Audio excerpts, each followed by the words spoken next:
अंजू दाशानी झारखंड से अपने पति के साथ हैदराबाद जाती हैं रोज़गार के लिए। वो अपने पति के साथ हैदराबाद का जो जवाहर नगर एरिया है उसके अंदर एक मोहल्ला होता है भरत नगर। उस भरत नगर में वो अपने पति और दो छोटी बेटियों के साथ रह रही होती हैं। वक्त उसका ठीक ही गुजर रहा था, लेकिन उसी दरमियान साल 2021 में होता ये है कि जो उसका पति होता है उसका संपर्क किसी अन्य महिला से हो जाता है। अब जो उसका पति हैं वो अंजू दाशानी में रुचि कम लेता है और जिस नई महिला के वो संपर्क में आया होता है वो उसके साथ उसका ज़्यादा उठना बैठना था। तो अंजू दाशानी को ये चीज़ें पसंद नहीं थी। वो अपने पति को अक्सर समझाया करती थी कि ऐसा ना करो, लेकिन जो उसका पति था वो अंजू दाशानी को छोड़ने का मन बना चुका था। इसलिए साल 2021 में जो उसका पति हैं वो हमेशा के लिए अंजू दाशानी और उसके दोनों छोटी बेटियों को छोड़ करके वो जिस नई महिला के चक्कर में था उसके साथ सदा के लिए रहने के लिए चला जाता है। अंजू दाशानी के ऊपर मानो दुखों का पहाड़ टूट पड़ा था। अंजू दाशानी शुरुआत में टूट गई क्योंकि घर में वो पति कमाने वाला था, उसके साथ वो रोज़गार के लिए झारखंड से हैदराबाद आई थी। अब जिस पति के साथ आई थी वो पति तो किसी अन्य महिला के साथ भाग गया। लेकिन अंजू दाशानी जो हैं वो काफ़ी स्वाभिमानी महिला थी। उसने तय किया कि वो अपने दम पर अपनी दोनों बेटियों को न केवल पढ़ाएगी लिखाएगी बल्कि उनको भी अपने पैरों पर खड़ा करेगी। तो अंजू को जैसे तैसे जो काम मिला वो काम उसने करना शुरू किया। वक्त के साथ जो उसकी बड़ी वाली बेटी थी वो और ज़्यादा बड़ी हो गई, तो अंजू दाशानी ने अपने परिचय की वजह से उसको कहीं और काम दिला दिया। अब दोनों बेटी और माँ कमाना शुरू कर देती हैं। दोनों अलग अलग कार्यस्थल पर जाते हैं और काम करते हैं। अंजू दाशानी का जीवन पटरी पर आ ही गया था। उसकी जो छोटी वाली बेटी थी उसकी उम्र 16 साल थी। अंजू का ख्वाब था कि वो अपनी छोटी बेटी को खूब पढ़ाएगी लिखाएगी, इसलिए वो अपनी छोटी बेटी को कभी काम का दबाव देती ही नहीं थी। ये दोनों माँ और बड़ी बेटी काम पे जाती थी और जो छोटी बेटी थी वो सारा दिन घर पे ही रहा करती थी। अंजू का ख्वाब था कि वो दिन भर घर रहे और पढ़ाई करे, तो ऐसा ही जीवन उसका चल रहा था। अब समय आ जाता है साल 2024 के एक दिन क्या होता है, अंजू जो हैं वो अपने कार्यस्थल पर अपनी ड्यूटी से थोड़ा समय से पहले घर आ जाती हैं। अब जी वो घर आती हैं और घर के अंदर एंटर होती है तो वो देखती है कि घर का जो मुख्य दरवाज़ा है वो खुला है। अंजू को शंका हुई कि मेरी बेटी जो घर पर थी क्या वो घर के अंदर नहीं है, क्या आस पड़ोस में चली गई हैं। तो उसी शंका और अनहोनी के डर से उसने जो घर का मुख्य द्वार था उसने तुरंत है जो तेज गति से वो घर के अंदर प्रवेश करती हैं। अब जो ही वो घर के अंदर प्रवेश करती हैं तो देखती हैं कि उसके घर के अंदर जो एक कमरा है उस कमरे से फुसफुसाने की आवाज़ आ रही है, मानो जैसे कोई महिला और पुरुष बातें कर रहे हो। अंजू को फिर शंका होती है। अंजू जाके देखती हैं तो कमरे का जो दरवाज़ा है वो बंद था, लेकिन जब वो कमरे की खिड़की से जब अंदर की तरफ झांकती हैं तो मानो अंजू के पांवों तले जमीन खिसक जाती है। उसकी छोटी बेटी पूर्णतया नग्न थी और वो बिस्तर पर लेटी हुई थी और उसके ऊपर एक पूर्णतया लड़का उसके ऊपर था और ये दोनों आराम से संभोग किए जा रहे थे। अंजू ने जब ये देखा तो उसकी क्रोध की सीमा न रही। वो चीखना चिल्लाना शुरू कर देती है और जो कमरा था उसका दरवाज़ा बाहर से बंद कर देती है। उसके पड़ोस के लोग इकट्ठे हो जाते हैं। जब मामला काफ़ी गर्माता है तो पुलिस को फ़ोन किया जाता है। पुलिस आती है और ये जो लड़का उसका नाम कुमार मोंटी सिंह होता है या मोंटी कुमार सिंह होता है और उसकी उम्र है वो तकरीबन 20 साल बताई जाती है। पेशे से ये ड्राइवर होता है। अब है जो उसकी माँ की शिकायत पर, अब चूँकि वो उसकी छोटी वाली बेटी जो 16 साल की थी, नाबालिग के साथ यौन संबंध बनाना यूं ही एक काइंड ऑफ क्राइम ही है। तो जो माँ की शिकायत पर ये जो मोंटी सिंह था उसको पुलिस है वो जेल में डाल देती है। तकरीबन 50 दिन तक वो जेल में रहता है। अभी जो माँ हैं वो अपनी बेटी को खूब डांटती हैं और खूब समझाने की कोशिश करती हैं। पुलिस भी है उसकी बेटी को कन्विंस करने की कोशिश करती हैं कि पढ़ने लिखने की उम्र है, ये कोई यौन संबंध बनाने की संभोग करने की उम्र नहीं है। काफ़ी समझाने के बाद माँ को लगता है कि मोंटी सिंह है वो जेल चला गया है।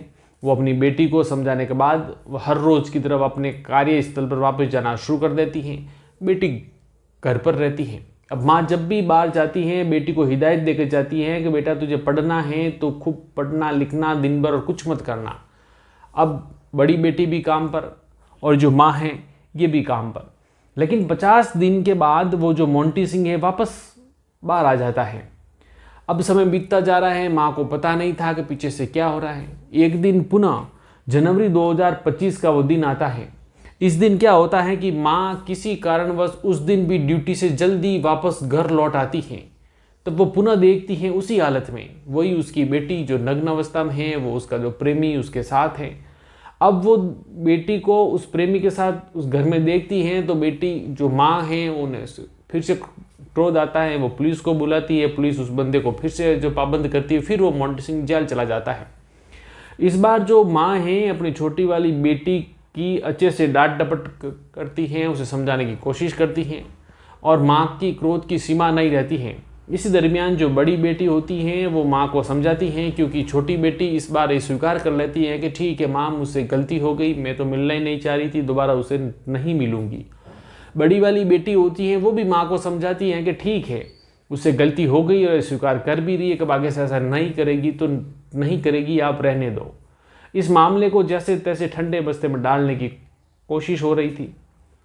अब फिर से जो हैं वो उसके दिन बीत रहे थे, लेकिन ये जो छोटी वाली बेटी थी वो मोंटी के साथ मिलके इस बार कुछ साजिश करने वाली थी। इसी साजिश के बीच में छोटी बेटी को पता चला कि उसकी जो बड़ी बहन है वो 12 मई 2025 के दिन, उस दिन ऐसा था कि वो जहाँ काम कर रही थी उस कार्यस्थल पर रात को वहाँ रुकने वाली थी, वो अपने घर आने वाली थी नहीं।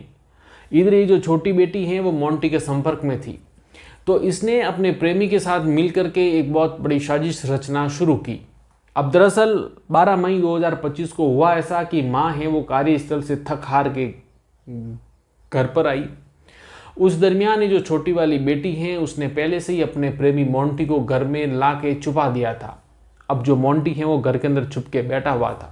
12 मई 2025 को जब माँ कार्यस्थल से वापस लौटी तो माँ को पता नहीं था कि घर के अंदर कौन छुपा हुआ है, और जो छोटी बेटी थी उसे पता था कि आज मेरी बहन जिस कार्यस्थल पर जा काम कर रही है रात को किसी काम बस वो वहीं रुकेगी, यानी घर पर माँ अकेली थी।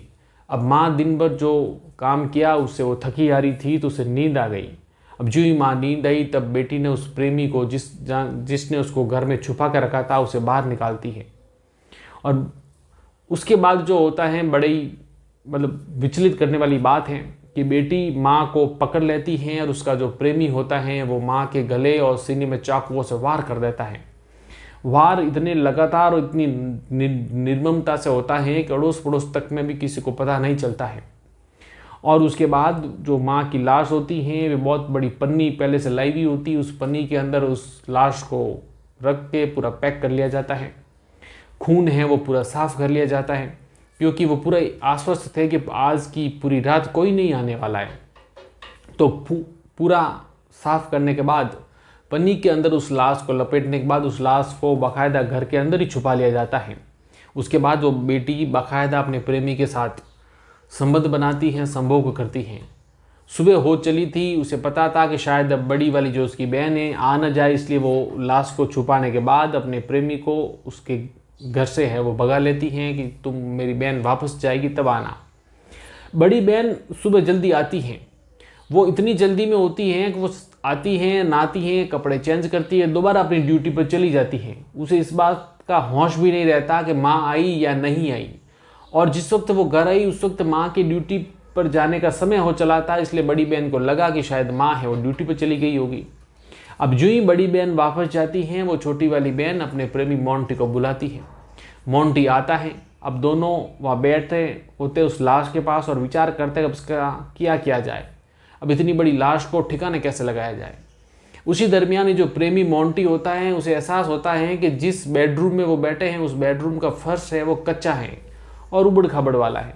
तो वो जो उसकी बेटी होती है उसे ये एडवाइस करता है कि क्यों ना इसी बेडरूम में गड्ढा खोद करके इस लाश को अंदर दफन कर लिया जाए। और बाकायदा वो ऐसा ही करते हैं, लाश को उस बेडरूम में गड्ढा खोद के दफन कर लेते हैं। फिर ये जो मोंटी है वो बाहर से थोड़ा सीमेंट लेकर के आता है। अब ये दोनों अपने स्तर पर ही उस बेडरूम में पूरे फर्श में सीमेंट कर लेते हैं और सीमेंट करने के बाद वापस उसके ऊपर जैसा था वैसा यथावत बेड रख लेते हैं। फिर ये शाम होती है, तब ये प्रेमी है वो चला जाता है। शाम को बड़ी बहन ड्यूटी से घर लौट आती है। जब वो घर लौट आती हैं तो जो छोटी वाली बहन है उसे पूछती हैं कि क्या बात है, माँ दिखाई नहीं दे रही, माँ आई नहीं है। अब छोटी बहन बड़ी अनभिज्ञ होती हैं तो बड़ी वाली बहन को बोलती भी है कि क्या बात कर रही हो, मुझे तो लगा कि माँ है वो तुम्हारे साथ होगी, वो तो कल रात को भी नहीं आई थी, अभी भी नहीं है। अब जो बड़ी वाली बहन है उसे चिंता हो जाती है, तो वो माँ को फ़ोन लगाने की कोशिश करती हैं, लेकिन माँ का फ़ोन स्विच ऑफ होता है। अब पिता पहले से नहीं थे, माँ अचानक से गायब हो गई। इधर जो छोटी बहन है बाकायदा रोने का धोने का इतना नाटक कर रही थी, ऐसा लग रहा था मानो वो माँ के बगैर मर ही जाएगी। तो जो बड़ी बहन है वो और ज़्यादा तनाव महसूस कर रही थी। अब दोनों बहनों ने अपने स्तर पर जहाँ जहाँ अपनी माँ को ढूंढ सकते थे वहाँ वहाँ ढूंढा, लेकिन माँ नहीं मिल रही थी। इसी दरमियान जो छोटी बहन है वो बड़ी बहन के कान में एक बात बोल देती है। वो कहती हैं कि आप लोग मेरे जो प्रेमी के साथ संबंध थे उससे आपको ऐतराज़ था, मेरे को खूब आपने डांटा मारा पीटा भी, लेकिन क्या दीदी आपको पता है जो अपनी माँ है उसका भी अफेयर किसी और अंकल के साथ था, ठीक वैसे ही जैसे अपने पापा का अफेयर है वो किसी और आंटी के साथ था और पापा है वो हमें छोड़ के चले गए। ये ठीक वैसे ही मुझे लगता है माँ भी हम दोनों को छोड़ के उस अंकल के साथ चली गई और फ़ोन स्विच ऑफ कर लिया, इसलिए माँ घर नहीं आ रही है, वरना माँ घर आ जाती। अब ये दोनों बहनें परेशान हो गई। समय बीतता चला गया, पूरे 5 महीने हो गए। माँ का कोई अता पता नहीं था, और जो बड़ी वाली बहन थी उसके दिमाग में भी कहीं न कहीं ये बात घर कर गई कि हाँ मेरी छोटी वाली बहन शायद ठीक ही कह रही है। जैसे मेरा बाप किसी लड़की के साथ भाग गया, किसी औरत के साथ भाग गया, ठीक वैसे ही मेरी माँ भी किसी पुरुष के साथ भाग गई होगी। 5 महीने बाद जब इनको पैसों की आवश्यकता महसूस होती है तो बड़ी बेटी को याद आता है कि उसकी जो माँ है वो एक चिट फंड जैसी कंपनी है, उसके अंदर कुछ पैसे जमा करवाती हैं। तो मेरी माँ के 80,000 रुपये वहाँ पर जमा हैं। अब चूँकि माँ हमको छोड़ के चली गई हैं तो हमें पैसों की ज़रूरत है, तो पैसे हमें मिल जाए। तो ये दोनों बहनें वहाँ जाती हैं। वहाँ जाती है तो उन्हें बताया जाता है कि पैसे तो जिसके हैं उस खाता धारक को ही मिलेगा। अब दोनों बहनें वहाँ कन्विंस करने की कोशिश करती हैं कि माँ तो किसी और पुरुष के प्रेम में थी, वो भाग के चली गई। तकरीबन 5 महीने हो गए, आज इन जगह पते नहीं हैं, हमें पैसों की सख्त ज़रूरत है, पैसे हमारी माँ के हैं, हमें दे दीजिए।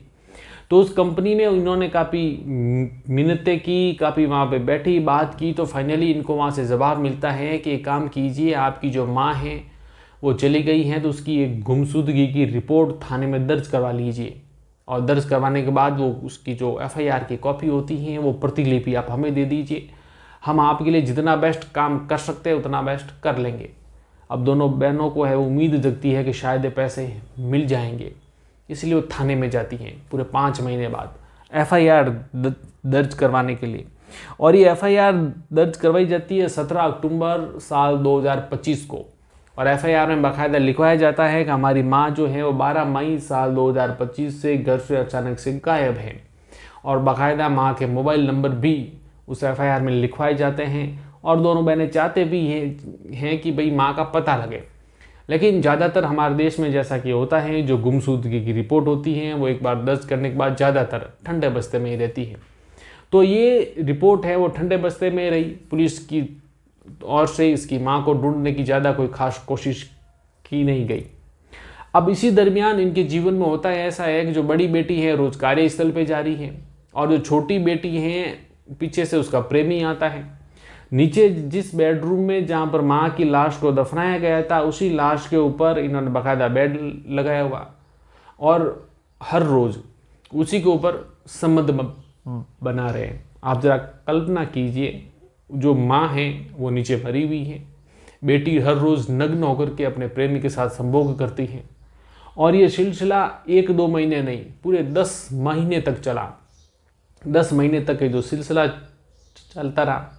इस दरमियान इनको पैसों की ज़रूरत थी, तो ज़रूरत होने की वजह से छोटी बेटी ने कहा कि जो माँ के नाम का जो स्कूटर है अंजू दासानी के नाम, इस स्कूटर को बेच देते हैं। तो जो छोटी बेटी हैं अपने प्रेमी के थ्रू किसी मिलने वालों के स्कूटर है वो बेच देते हैं। अब यही स्कूटर आगे जाके बहुत बड़ा रोल अदा करेगा, आप इसको आगे सुनिएगा। तो अब स्कूटर बेच दिया, इनको पैसे आ गए। अब इनका रोज़ का सिस्टम चल गया। ये बेटी माँ की लाश के ऊपर अपने प्रेमी के साथ वही रोज़ नग्न हो और संबंध बनाओ और संभोग करो, क्योंकि दिन भर बड़ी बहन तो रहती थी नहीं। वक्त के साथ ऐसा हुआ कि ये जो छोटी वाली बेटी थी वो प्रेग्नेंट हो गई। अब ये छोटी वाली बेटी प्रेग्नेंट हो गई तो इन्होंने पास के मंदिर में जाकर के शादी भी कर ली। अब ये बात बड़ी बहन को पता चलती है तो बड़ी बहन भी हैरान परेशान। फिर वो भी सोचती है कि सबसे पहले बाप हैं वो किसी और महिला के चक्कर में आके भाग गया, माँ है वो किसी और पुरुष के चक्कर में आके भाग गई, छोटी वाली बहन है किसी और पुरुष के चक्कर में प्रेग्नेंट हो गई, शादी कर दिया। तो उसने भी सोचा कि मैं भी विरोध करके क्या ही कर लूँगी। ठीक है, उसने स्वीकार कर लिया इनके रिश्ते को। अब इनका रिश्ता सब कुछ ठीक ठाक चल रहा था। तो फिर आपके मन में प्रश्न ये उठेगा कि भाई ये केस दुनिया के सामने आया कैसे।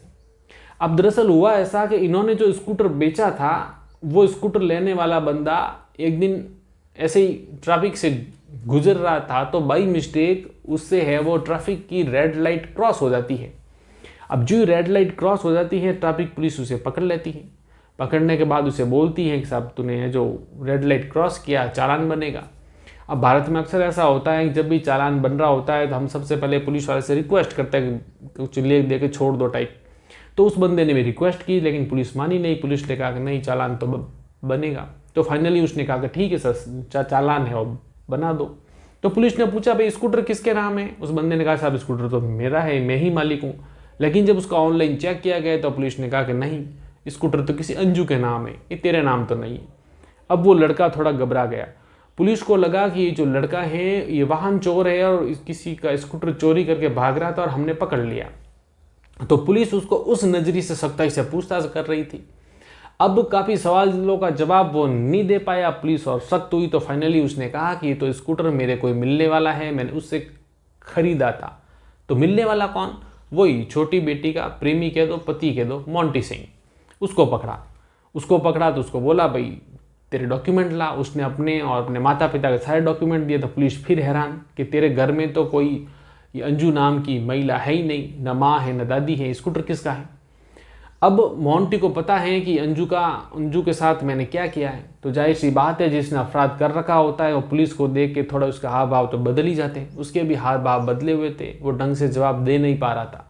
काफ़ी सवालों के जवाब के बाद मोंटी ने हिम्मत करके बताया कि स्कूटर तो मेरी सासू माँ का है। तो बोले ठीक है फिर सासू माँ से मुलाकात करवा दे। अब मोंटी को तो पता था सासू का माँ को तो मैंने मार दिया, मैं मुलाकात कहाँ से करवाऊँ। तो वो और घबरा गया।